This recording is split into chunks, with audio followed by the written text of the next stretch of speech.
क्या आपको अपने अंदर आत्मविश्वास की कमी महसूस होती है?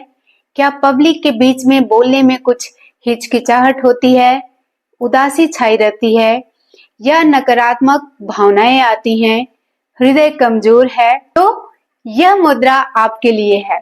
लेकिन इसके अलावे भी इस मुद्रा के फायदे हैं। वीडियो को अंत तक देखिए, तभी पता चलेगा कि कौन सा मुद्रा है, कितनी देर करनी है और क्या इसके फायदे हैं। नमस्कार, मैं हूं मधुमिता और स्वागत है आपका हमारे योग दर्पण चैनल में।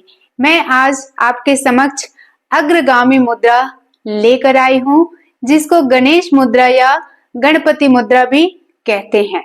अग्रगामी का मतलब है पहले से जानने वाला। अगर आप अभी तक चैनल सब्सक्राइब नहीं किए हैं तो चैनल सब्सक्राइब कीजिए। वीडियो पसंद आए तो इसे लाइक और शेयर भी कीजिए। तो चलते हैं मुद्रा की तरफ। अग्रगामी का मतलब पहले से ही सब कुछ जान लेने वाला, जो गणेश को माना गया है। गणेश की पूजा भी हम सबसे पहले इसीलिए करते हैं, सबसे पहले हम उनको याद करते हैं क्योंकि वह किसी भी चीज को जानते हैं, पहले से जानते हैं। यह सिंबल है, कोई भी चीज जो है वो सिंबॉलिक होता है। यह किस चीज का सिंबल है? यह इस चीज का सिंबल है कि अगर आप कोई काम कर रहे हैं तो उसको पहले से जाने कि वह क्या है, क्यों कर रहे हैं। ऐसे ही कुछ भी नहीं कर लेना। तो हम गणेश मुद्रा को 30 मिनट करें तो फायदे होंगे, लेकिन गणेश मुद्रा को शुरू के 1 सप्ताह तक 30 मिनट ना करें, उसे 10-10 के सेट में 3 बार करें। अब आप देखें इसे करते कैसे हैं। दोनों हाथों को ऐसे सटा लें और आपकी हथेलियां जो है आपके सीने के सामने इस तरह से रहेंगी और फिर दोनों हाथ की अंगुलियों को ऐसे मोड़ ले, हुक की तरह एक दूसरे में इस तरह से फंसा लेना है। श्वास भरते हुए इन्हें खींचना है और श्वास छोड़ते हुए उसको ढीला छोड़ देना है। फिर श्वास भरेंगे, उसको खींचेंगे और श्वास छोड़ते हुए ढीला करेंगे। हो सकता है किसी वीडियो में आप देखें कि एक ही हाथ नीचे है और उसी को बार बार किया जा रहा है, लेकिन मैं सजेस्ट करूंगी कि आप दोनों हाथों को एक्सचेंज करते हुए करें। एक बार दाहिना हाथ ऊपर तो दूसरी बार बाएं हाथ को ऊपर करें। इससे क्या होगा कि जो खिंचाव हो रहा है वो दोनों तरफ इक्वल रहेगा। एक बार देखेंगे, मैं 5 का सेट दिखाती हूँ। श्वास भरते हुए खींचें, श्वास छोड़ते हुए इसे छोड़ें, ढीला छोड़ें। हाथों को एक्सचेंज कर लें। अभी बायां हाथ ऊपर, दाहिना हाथ नीचे। श्वास भरते हुए खिंचाव दें और श्वास छोड़ते हुए ढीला छोड़ें। इसे मुस्कुराते हुए करें, चेहरे पर तनाव न रखें और ब्रीदिंग के साथ करें। श्वास प्रश्वास के साथ ही से जोड़ना है। श्वास भरते हुए खींचना है, श्वास छोड़ते हुए ढीला छोड़ना है। श्वास भरते हुए खींचें, श्वास छोड़ते हुए ढीला करें। फिर से श्वास भरें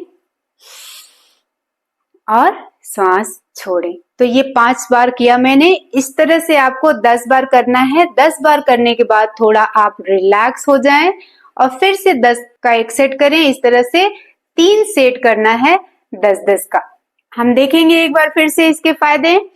हार्ट क्यों मजबूत होता है, आपका हृदय क्यों मजबूत होता है? जब आप इसको खींच रहे हैं और श्वास भर रहे हैं तो आप देख रहे होंगे कि आपकी पूरी छाती जो है वो फूल रही है। तो अंदर के ऑर्गन्स में भी जो आपके इस एरिया में है वो मजबूत होते हैं। आपका हृदय और फेफड़ा दोनों ही मजबूत होता है। हार्ट में अगर कोई टेंशन है और फेफड़े में भी अगर कोई टेंशन है तो वह टेंशन भी खत्म होता है। इंटरनल टेंशन कैसे होता है? ये दिमाग वाला टेंशन तो सबको पता है कि छोटे छोटे बच्चों को भी आजकल बोलते हुए सुनते हैं, टेंशन हो गया है, टेंशन हो जाता है, आप टेंशन दे देते हो। हम एक उदाहरण लेंगे। बीपी के बहुत सारे कारण होते हैं, जिसमें से एक कारण है आपके हार्ट के वाल्व का टेंशन में होना। वह जो है वो तनाव में रहता है, जिसके कारण उसका खुलना और बंद होना जो है उस पर बहुत प्रेशर पड़ता है। तो उस तरह के तनाव जो है वो रिलीज होते हैं इस मुद्रा से। आपके अंदर आत्मविश्वास की बढ़ोतरी होती है। आत्मविश्वास बढ़ने से बहुत सारी समस्याएं खत्म हो जाती है, जैसे उदासी जाती रहेगी। जब आत्मविश्वास आपके अंदर बढ़ जाएगा तो आप देखेंगे खुश रहने का एक अलग ही तरीका आपको मिल जाएगा। कहीं भी किसी चीज को करने में आपको हिचकिचाहट नहीं होगी। जब हिचकिचाहट नहीं होगी तो आपको प्रसन्नता रहेगी। कई बार होता है आप कोई काम करना चाह रहे हो और नहीं कर पा रहे हो, उस वजह से भी उदासी छा जाती है और निराशा आती है।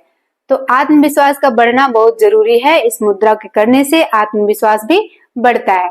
और जब आप खिंचाव ला रहे हैं तो इससे आपकी अंगुलियां, कलाई, हाथ, कंधे और पीठ का ऊपरी हिस्सा भी मजबूत होता है। लेकिन वो लोग इसे ना करें जिनकी कलाइयों में कोई सर्जरी हुई है, जिसके हाथ में कोई सर्जरी हुई है। उसके अलावा आप इसे कर सकते हैं।